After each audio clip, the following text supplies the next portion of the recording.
"Leave this pack, don't you ever come back." Jayla stared at him, horrified by his words, tears brimming in her green eyes. There was no time to say goodbye to her family, her mom, dad, or her older brother. She just ran, tears streaming, and headed for her car. It had been 6 long years since she had fled the Blood Moon Pack, and now here she stood, looking at an envelope with her pack seal on it. His seal.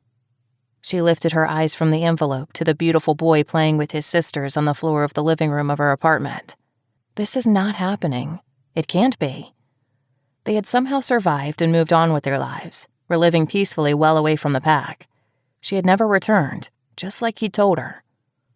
Her 3 children were playing and roughhousing with each other. Jayla had just gotten home from the law firm Stanton & Co., where she worked in the human world, as far away from wolfen society as she could get. Had stayed away even when she had desperately needed her family, learned to live alone, how to be strong for her children, made friends in the human world, created a somewhat human family attachment to help ease her pain and loneliness. Her son, so handsome and strong-willed, filled with determination and courage, just like his father, had blonde tousled hair and naturally tan skin. He was so beautiful and full of life.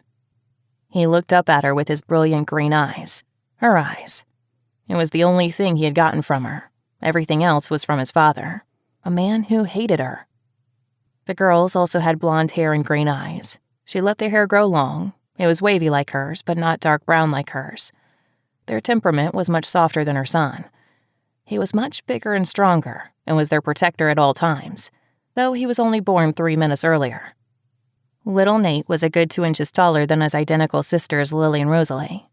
Most people thought he was their older brother about a year apart, and Jayla did not delusion them.